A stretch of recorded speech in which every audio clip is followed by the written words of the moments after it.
പിതാവിൻ്റെയും പുത്രൻ്റെയും പരിശുദ്ധാത്മാവിൻ്റെയും നാമത്തിൽ ആമേൻ. ഈശോ മിശിഹായിക്കും സ്തുതിയായിരിക്കട്ടെ.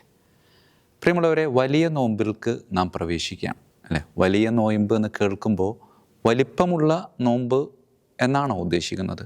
അതെ, ഇച്ചിരി വലിപ്പമുള്ള നോമ്പാണ്.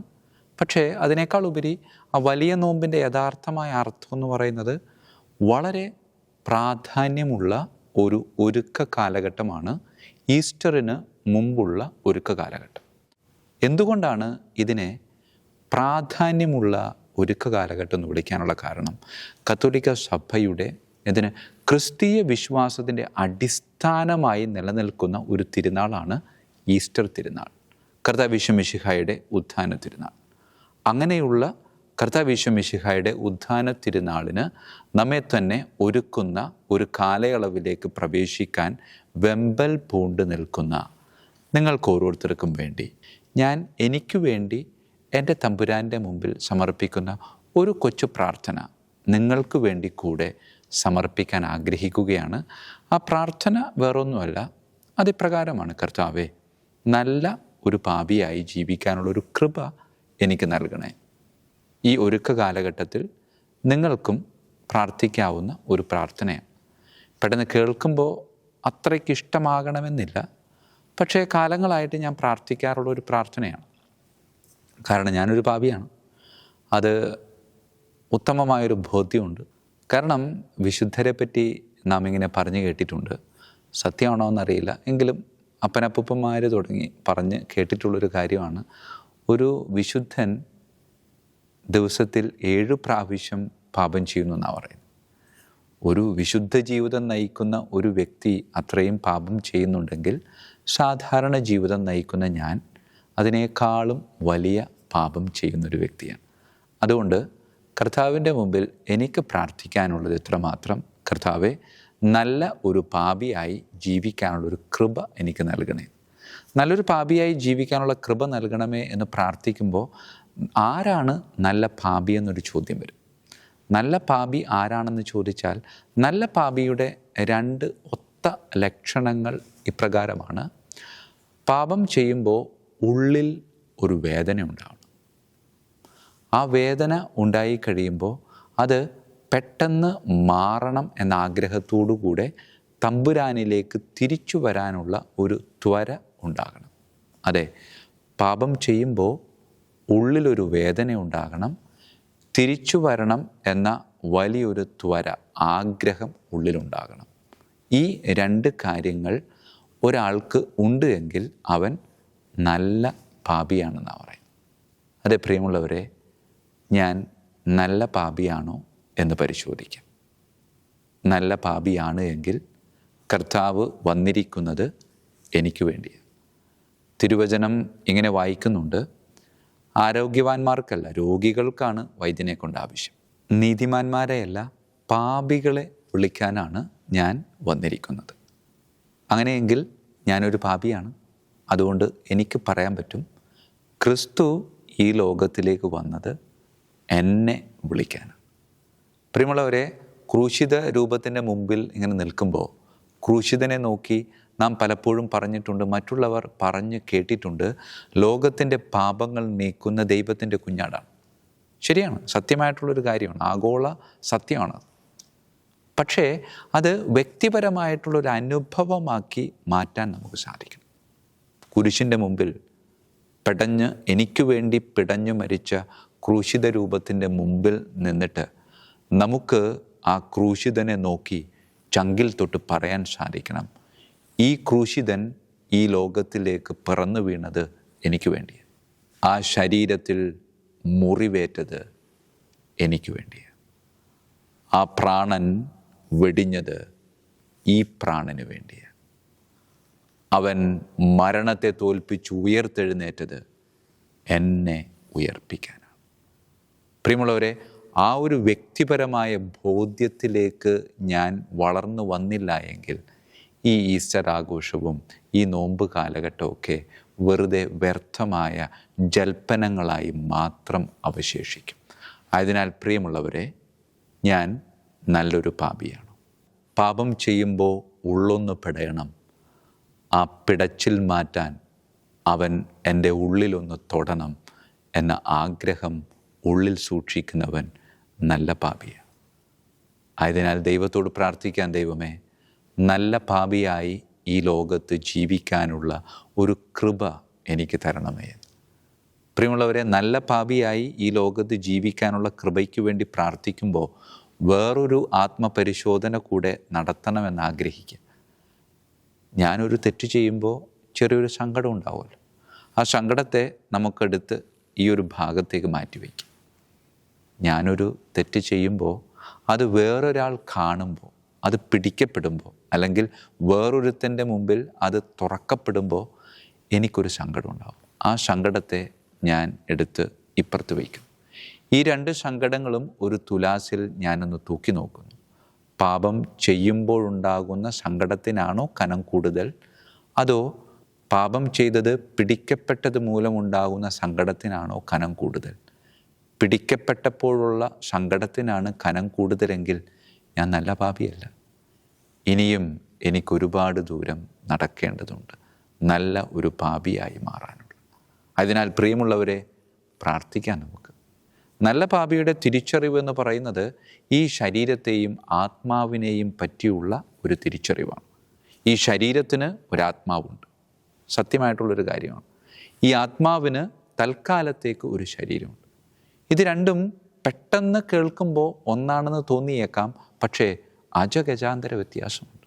ഈ ശരീരത്തിന് ഒരു ആത്മാവുണ്ട് എന്ന് പറയുമ്പോൾ ശരീരത്തിനും ആത്മാവിനും ഏതാണ്ട് ഒരേ പ്രാധാന്യം നാം കൊടുക്കുകയാണ്. മറിച്ച് ഈ ആത്മാവിന് തൽക്കാലത്തേക്കൊരു ശരീരമുണ്ടെന്ന് പറയുമ്പോൾ ആത്മാവിൻ്റെ അനശ്വരതയും ശരീരത്തിൻ്റെ നശ്വരതയും നാം പ്രഘോഷിക്കുക. അതേ പ്രിയമുള്ളവരെ, ഒരിക്കൽ നശിച്ചു പോകാൻ സാധ്യതയുള്ള ശരീരത്തിൽ ഒരിക്കലും നശിക്കാൻ സാധ്യതയില്ലാത്ത ഒരാത്മാവ് കുടികൊള്ളുന്നുണ്ട് എന്നൊരു ബോധ്യമാണ് നല്ല പാപിയുടെ ഒരു തിരിച്ചറിവ് എന്നുള്ളത്. ആ നല്ല പാപിയുടെ തിരിച്ചറിവ് സ്വന്തമാക്കി അതിന് അനുസരിച്ചുള്ള ഒരു ജീവിതം നമുക്ക് നയിക്കാൻ പറ്റുന്നുണ്ടോ? ഈ ശരീരം ബലഹീനമാണ്, പക്ഷെ ആത്മാവ് പ്രബലമാണ്. അപ്പോൾ ബലഹീനമായ ഈ ശരീരത്തിൽ പ്രബലമായ ആത്മാവ് കുടികൊള്ളുമ്പോൾ ഇത് ഈ ശരീരത്തിന് ഉൾക്കൊള്ളാനായിട്ടാവില്ല. അത് തിരിച്ചറിഞ്ഞ ക്രിസ്തുനാഥൻ അവൻ്റെ ശരീരത്തെ ഇങ്ങനെ മുറിച്ച് പകുത്ത് നമ്മുടെ ഈ ശരീരത്തോട് ചേർത്ത് വയ്ക്കാവുന്ന രീതിയിൽ അവൻ്റെ ശരീരത്തിന് രൂപമാറ്റം വരുത്തി അത് നമ്മുടെ ശരീരത്തോട് ഇങ്ങനെ ചേർത്ത് വയ്ക്കുക. ശരിക്കും പറഞ്ഞാൽ ഒരു ആത്മീയ ക്രാഫ്റ്റിംഗ്, സ്പിരിച്വൽ ക്രാഫ്റ്റിംഗ് ആണ് ഈശോയുടെ ഈ ദിവ്യകാരുണ്യ അനുഭവത്തിലൂടെ നാം ഓരോരുത്തരും സ്വന്തമാക്കുന്നത്. ഒരു ശരീരത്തിലെ ടിഷ്യൂ അല്ലെങ്കിൽ ത്വക്ക് ഒരു ഭാഗത്ത് നിന്ന് വേറൊരു ഭാഗത്തേക്ക് അതിങ്ങനെ മുറിച്ച് മാറ്റി വയ്ക്കുമ്പോൾ അത് അതിൻ്റേതായ ഒരുപാട് നടപടിക്രമങ്ങളിലൂടെ ഇങ്ങനെ പോകേണ്ടതായിട്ടുണ്ട്. അത് വയ്ക്കുന്ന ത്വക്കും ചേർക്കപ്പെടേണ്ട ശരീരവും ശുദ്ധമായിരിക്കണമെന്നാണ് പറയുന്നത്. പ്രിയമുള്ളവരെ, ഈശോയുടെ ശരീരം കാൽവരിയാകുന്ന വറചട്ടിയിൽ ചുട്ടെടുത്ത് അപ്പമാക്കിയത് ഈ ബലഹീനമായ ശരീരത്തിന് ബലം നൽകാൻ വേണ്ടിയിട്ട്. അതുകൊണ്ട് ആ ശരീരത്തെ ഈ ശരീരത്തിലേക്ക് ഒരു ആത്മീയ ക്രാഫ്റ്റിംഗ് നടത്തുമ്പോൾ ആ ശരീരം വിശുദ്ധമാണ്, പുണ്യമാണ്, അതിവിശുദ്ധമാണ്. അതുകൊണ്ട് ആ ശരീരത്തെ ഈ ശരീരത്തിലേക്ക് ഒരു ആത്മീയ ക്രാഫ്റ്റിംഗ് നടത്തുമ്പോൾ ഈ ശരീരം കൂടെ ശുദ്ധിയാക്കി സൂക്ഷിക്കേണ്ടത് നമ്മുടെ ഓരോരുത്തരെയും കടമയാണ്.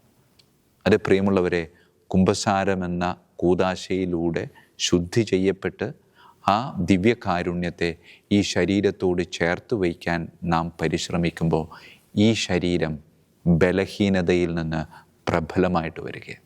അങ്ങനെ പ്രബലമായ ആത്മാവ് പ്രബലമായ ഈ ശരീരത്തിൽ അന്തസ്സോടുകൂടെ കുടികൊള്ളുന്നുണ്ട്.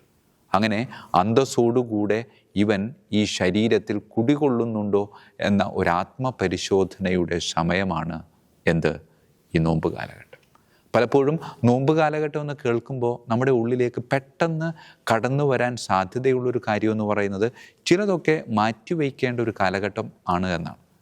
ശരിയാണ്, ചിലതൊക്കെ നമ്മൾ മാറ്റിവെക്കേണ്ടതായിട്ടുണ്ട്. അത് അങ്ങനെ തന്നെ ചെയ്യണം. അത് സഭ നമുക്ക് നൽകുന്ന ചില നടപടിക്രമങ്ങളാണ്. വേറൊരു വെല്ലുവിളി കൂടെ നിങ്ങളുടെ മുമ്പിലേക്ക് നൽകാനായിട്ട് ഞാൻ ആഗ്രഹിക്കുകയാണ്. പ്രാർത്ഥന, ഉപവാസം, ദാനധർമ്മം. ഈ 3 കാര്യങ്ങളെപ്പറ്റി നാം വായിച്ചു കേൾക്കുമ്പോൾ ഈ 3 കാര്യങ്ങളോടും ചേർന്ന് വചനത്തിൽ വായിക്കുന്ന ഒരു കാര്യമാണ് രഹസ്യങ്ങൾ അറിയുന്ന പിതാവ് തക്ക പ്രതിഫലം നൽകുമെന്നാണ് പറയും. പ്രിയമുള്ളവരെ, ഈ ഒരുക്ക കാലഘട്ടം ഈ മാറ്റിവയ്ക്കലിൻ്റെ ഒരു കാലഘട്ടമാണ് എന്ന് നാം ചിന്തിക്കരുത്. ഇത് മാറ്റിവയ്ക്കലിൻ്റെ ഒരു കാലഘട്ടം മാത്രമല്ല, മറിച്ച് ഇത് ചേർത്ത് വയ്ക്കലിൻ്റെ ഒരു കാലഘട്ടം.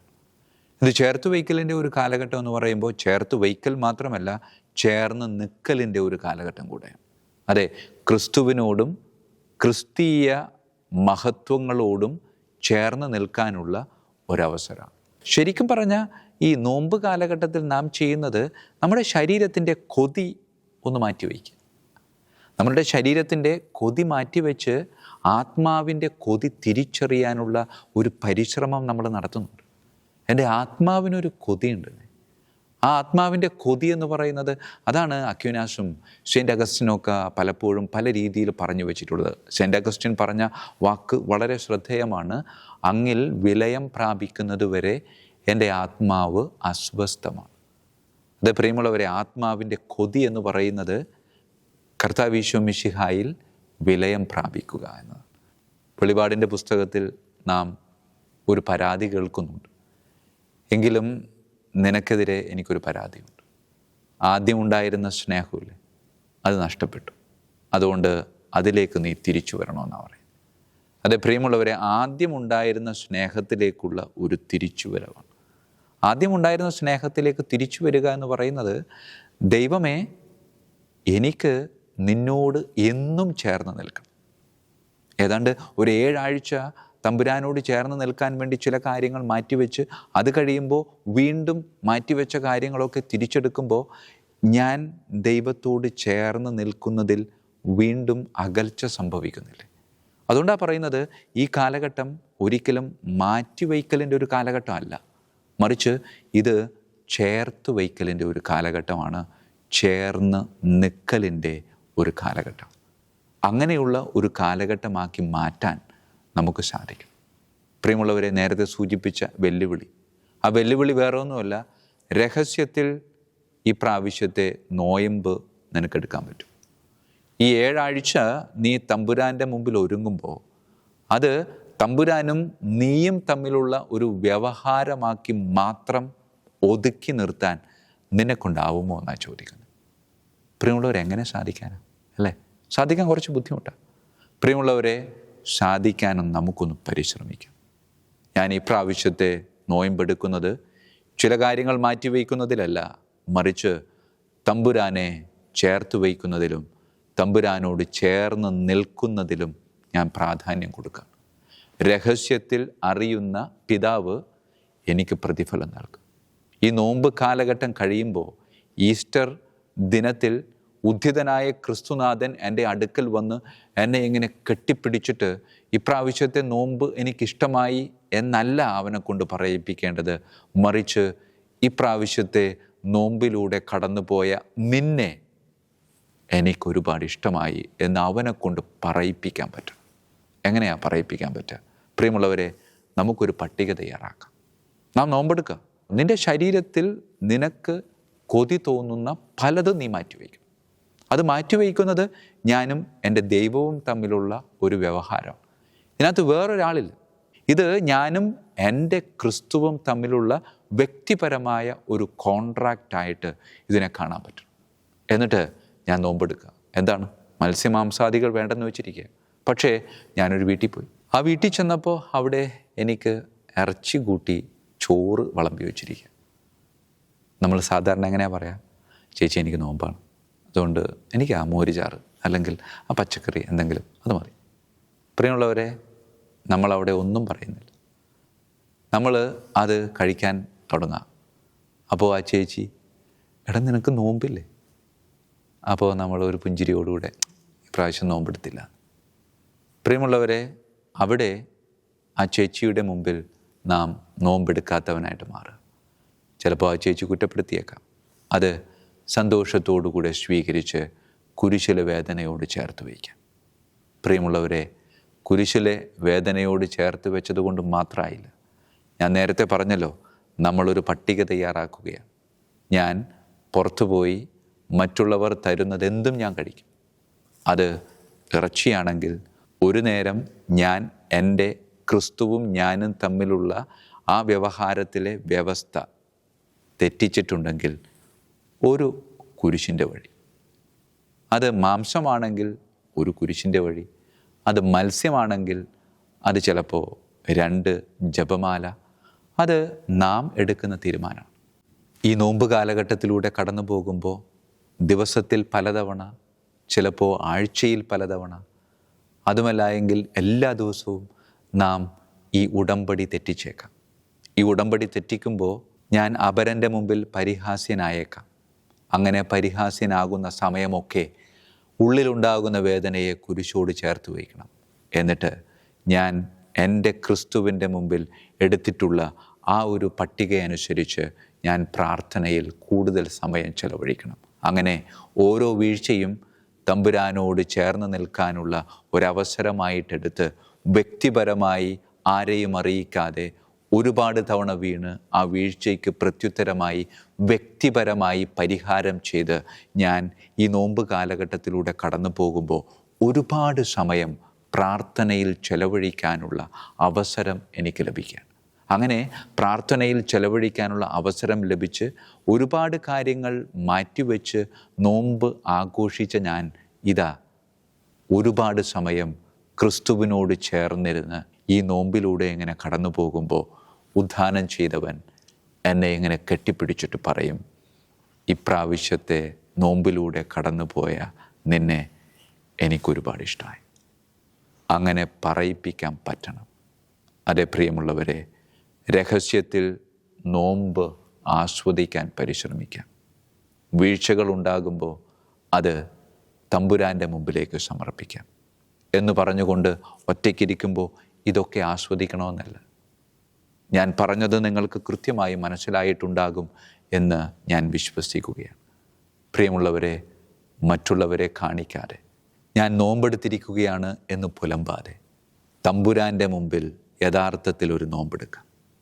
മറ്റുള്ളവർ തരുന്നതൊക്കെ നാം കഴിക്കാം എന്ന് പറഞ്ഞുകൊണ്ട് അത് കഴിക്കാൻ വേണ്ടി ഓടി നടക്കേണ്ട ആവശ്യമില്ല. ഓടി നടന്നാലും കുഴപ്പമില്ല. കാരണം ഞാൻ ഒരു മാംസം കഴിക്കുമ്പോൾ ഒരു കുരിശിൻ്റെ വഴി, കുറച്ച് മീൻ കഴിക്കുമ്പോൾ 2 ജപമാല, കുറച്ച് പാല് കഴിച്ചാൽ 1 ജപമാല. അങ്ങനെ നാം ഒരു പട്ടികയുണ്ടാക്കി ഓരോ വീഴ്ചയും തമ്പുരാനോട് ചേർന്ന് നിൽക്കാനുള്ള ഒരു അവസരമാക്കി മാറ്റിയാൽ രഹസ്യത്തിൽ അറിയുന്ന തമ്പുരാൻ നമുക്കൊരുപാട് പ്രതിഫലം നൽകും. ഏറ്റവും വലിയ പ്രതിഫലമാണ് അവനെ തന്നെ നമുക്കായിട്ട് പകുത്ത് നൽകുക എന്നത്. പ്രിയമുള്ളവരെ, ഒരു കോടതി രംഗം പെട്ടെന്ന് ഈ സമയം മനസ്സിലേക്ക് വരികയാണ്. വേറൊന്നുമല്ല, അപ്പൻ മകനെതിരെ കേസ് കൊടുത്തിരിക്കുക. കേസ് കൊടുത്തിരിക്കുന്നതിൻ്റെ അടിസ്ഥാന കാരണം ഇങ്ങനെയായിരുന്നു: മകനെ പഠിപ്പിച്ച് വലുതാക്കി, അവന് ജോലി കിട്ടി, അവന് കുടുംബമായി, അങ്ങനെ അവൻ സ്വസ്ഥമായി ജീവിക്കുമ്പോൾ ഞാൻ അവന് വേണ്ടി ചെലവഴിച്ച ഈ തുകയുടെ ഒരംശം പോലും അവനെനിക്ക് തിരിച്ചു തരുന്നില്ല. അതുകൊണ്ട് മാസത്തിൽ ഒരു നിശ്ചിത തുക അവൻ എനിക്ക് തിരിച്ചു തരേണ്ടതായിട്ടുണ്ട്. അത് കോടതി ഇടപെട്ട് എനിക്ക് വാങ്ങിത്തരണമെന്ന പരാതി അപ്പൻ മകനെതിരെ കൊടുത്തിരിക്കുക. ഒരിക്കൽ പോലും അപ്പൻ ഇത് നേരിട്ട് പറഞ്ഞിട്ടില്ല. തൻ്റെ കയ്യിലേക്ക് വക്കീൽ നോട്ടീസ് കിട്ടിയപ്പോഴാണ് അപ്പൻ കേസ് കൊടുത്ത കാര്യം അറിയുന്നത്. ഓടി മകൻ അപ്പൻ്റെ അടുക്കിലേക്ക്. പക്ഷേ അപ്പൻ എവിടെയോ മറഞ്ഞിരിക്കുകയായിരുന്നു. അവസാനം കോടതിയിൽ അപ്പൻ പ്രത്യക്ഷപ്പെട്ടു. കോടതി മുറിയിൽ ജഡ്ജിയുടെ മുമ്പിൽ ഈ അപ്പൻ അതേ പരാതി ആവർത്തിച്ചു. എന്നിട്ട് പറഞ്ഞു, മാസത്തിൽ അവനൊരു നിശ്ചിത തുക അത് അവൻ എനിക്ക് തരണം. അതെനിക്ക് അത്യാവശ്യമാണ്. കാരണം അത്രമാത്രം ഞാൻ അവന് വേണ്ടി കഷ്ടപ്പെട്ടിട്ടുണ്ട്, ബുദ്ധിമുട്ടിയിട്ടുണ്ട്, അസ്വസ്ഥതകൾ അനുഭവിച്ചിട്ടുണ്ട്. ഇപ്പോൾ അവൻ നല്ല നിലയിലെത്തിയിരിക്കുക. പക്ഷേ അവൻ എനിക്ക് ഞാൻ ചെലവാക്കിയതിൻ്റെ ഒരല്പം പോലും എനിക്ക് തിരികെ തന്നിട്ടില്ല. സങ്കടത്തോടു കൂടെയാണ് ഈ മകൻ ഇത് കേട്ടുകൊണ്ടിരിക്കുന്നത്. കാരണം അപ്പൻ ഒരിക്കൽ പോലും ഇത് പറഞ്ഞിട്ടില്ല അവനോട്. അവനതറിയത്തില്ലായിരുന്നു. അവസാനം ജഡ്ജി ഈ അപ്പനോട് ചോദിക്കുന്നുണ്ട്, എന്താണ് നിങ്ങൾ അവനിൽ നിന്നും ആഗ്രഹിക്കുന്നത്? അപ്പം പറഞ്ഞു, എനിക്ക് മാസത്തിൽ $30 വെച്ച് അവൻ തരണം. പ്രിയമുള്ളവരെ, കേട്ടുനിന്നവർക്ക് അമ്പരപ്പ് തോന്നി. കാരണം ഈ $30 ഒന്നും ആവത്തില്ലെന്നറിയാം. പക്ഷേ എങ്കിലും അപ്പൻ ആവശ്യപ്പെട്ട ഈ നിസ്സാരമായ തുക നൽകാമെന്ന് മകൻ സമ്മതിക്കുക. എന്നിട്ട് മകൻ കൂട്ടിച്ചേർക്കുന്നുണ്ട്, ഒരു മാസത്തേക്കല്ല, ഒരു 10 വർഷത്തേക്കുള്ളത് ഞാനിപ്പം തന്നെ കൊടുക്കാൻ തയ്യാറാണ്. അപ്പോൾ ഈ അപ്പൻ വീണ്ടും ഇടപെട്ടു, എനിക്കങ്ങനെ വേണ്ട, ഓരോ മാസത്തിലും അവൻ $30 വെച്ച് എനിക്ക് തരണം. അത് മൊബൈൽ ട്രാൻസാക്ഷനോ ബാങ്ക് ട്രാൻസാക്ഷനോ ഒന്നും പറ്റത്തില്ല, അവനത് എൻ്റെ കയ്യിൽ നേരിട്ട് കൊണ്ടുവന്ന് തരണം. ജഡ്ജി ആ അഭ്യർത്ഥന കേട്ട് അത് പാലിക്കാൻ തയ്യാറായി. അങ്ങനെ വിധി പ്രസ്താവിച്ചു, എല്ലാ മാസത്തിലും $30 ഈ മകൻ അപ്പന് കൊടുക്കണമെന്ന്. കോടതി പിരിഞ്ഞു. മകൻ പുറത്തേക്കിറങ്ങി വരാന്തയിൽ അപ്പനെ കാത്തു നിൽക്കുക. ഈ $30, ഈ മാസത്തെ $30 അപ്പന് കൊടുക്കാൻ വേണ്ടി അവൻ്റെ പേഴ്സിൽ നിന്ന് $30 കയ്യിലെടുത്ത് ഇങ്ങനെ കാത്തു നിൽക്കുക. അപ്പോഴാണ് ഈ അപ്പൻ പതുക്കെ വരാന്തയിലേക്ക് ഇങ്ങനെ ഇറങ്ങുന്നത്. ആ സമയത്ത് ഈ ജഡ്ജി ഈ അപ്പനെ വിളിച്ചിട്ട് പറയുന്നുണ്ട്, എടോ തനിക്കെന്തിനാണ് ഈ $30? അപ്പോൾ ഈ അപ്പൻ ഈ ജഡ്ജിയോട് പറയുന്ന ഒരു മറുപടിയുണ്ട്, സാറേ, എനിക്ക് $30 എൻ്റെ ആവശ്യമില്ലെന്ന് അങ്ങേക്കറിയാമല്ലോ. $30 മില്യൺ എൻ്റെ കയ്യിലുണ്ട്. പക്ഷേ ഞാൻ ഈ $30 അല്ല ശരിക്കും ആവശ്യപ്പെട്ടത്, മറിച്ച് മാസത്തിൽ ഒരിക്കൽ അവൻ്റെ സാമീപ്യം എനിക്ക് ആവശ്യമാണ്. ഞാൻ അതാണ് ആവശ്യപ്പെട്ടത്, അല്ലാതെ $30 എനിക്ക് ആവശ്യമില്ല. പ്രിയമുള്ളവരെ, വരാന്തയ്ക്ക് സമീപം നിൽക്കുന്ന ഈ മകൻ ഇത് കേൾക്കുന്നുണ്ട്. അവൻ അപ്പന് കൊടുക്കാൻ വെച്ച ഈ $30 പേഴ്സിലേക്ക് തിരികെ വെച്ച് അത് പോക്കറ്റിലിട്ട് അപ്പൻ്റെ പിന്നിലൂടെ അവൻ അപ്പനെ ഇങ്ങനെ കെട്ടിപ്പിടിച്ചിട്ട് അപ്പൻ്റെ കാതിൽ പറയുന്നൊരു കാര്യമുണ്ട്, അപ്പാ ഈ $30 ഒറ്റ ഡോളർ നോട്ടായി ഓരോ ദിവസവും കൊണ്ടുവന്ന് തരുന്നതിൽ അപ്പൻ എന്തെങ്കിലും ബുദ്ധിമുട്ടുണ്ടോ? പ്രിയമുള്ളവരെ, അപ്പന് വല്ലാത്തൊരു സന്തോഷമായിരുന്നു. അപ്പൻ ആഗ്രഹിച്ചത് അവിടെ നടക്കുകയാണ്. അപ്പൻ്റെ ഉള്ളിലെ ആഗ്രഹം തിരിച്ചറിയാൻ പറ്റാത്തതിൻ്റെ സങ്കടം മുഴുവനും കണ്ണുനീരായി ഈ അപ്പൻ്റെ ചുമലിലേക്ക് ഇങ്ങനെ അവൻ ഒഴുക്കുന്നുണ്ട്. അവർ ഇങ്ങനെ കെട്ടിപ്പിടിച്ച് സന്തോഷത്തോടെ ആ കോടതി മുറി വിട്ടുപോകുന്നത് ഇങ്ങനെ നോക്കി നിൽക്കുന്ന ന്യായാധിപൻ. പരിസരം മറന്ന് അവനിങ്ങനെ നോക്കി നിൽക്കുകയാണ്. പെട്ടെന്ന് ഡ്രൈവർ വന്ന് ഈ ജഡ്ജിയെ വിളിച്ചിട്ട് ചോദിക്കുന്നുണ്ട്, സാറേ, നമുക്ക് വീട്ടിൽ പോകണ്ടേ?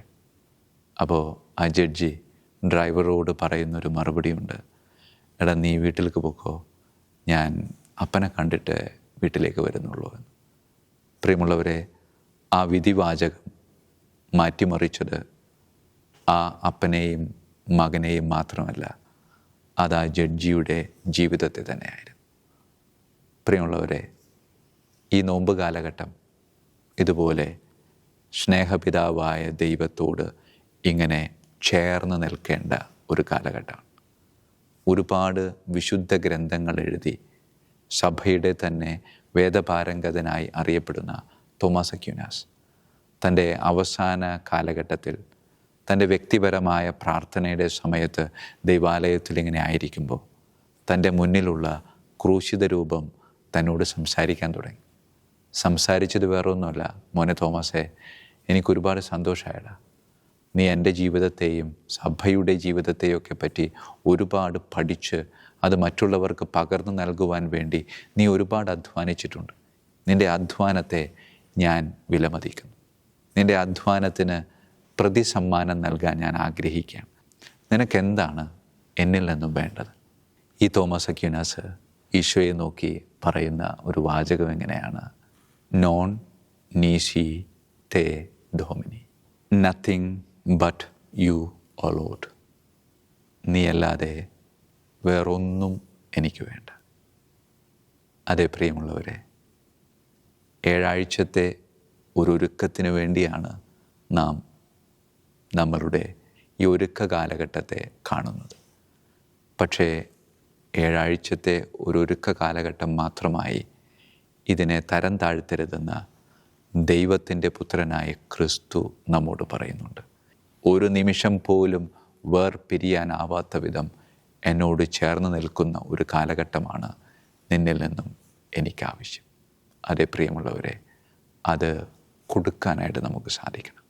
കർത്താവേ, എനിക്ക് വേറൊന്നും വേണ്ട, എനിക്ക് നിന്നെ മാത്രം മതി എന്ന വലിയൊരു ദൈവാനുഭവത്തിലേക്ക് വളരാൻ ഈ കാലഘട്ടം ഒരു നിമിത്തമാകട്ടെ. അങ്ങനെ എന്നും കർത്താവിനോട് ചേർന്ന് നിൽക്കാൻ നമുക്ക് പരിശ്രമിക്കാം. ദൈവം നമ്മെ സമൃദ്ധമായിട്ട് അനുഗ്രഹിക്കട്ടെ. ഈശോ മിശിഹായ്ക്കും സ്തുതിയായിരിക്കട്ടെ.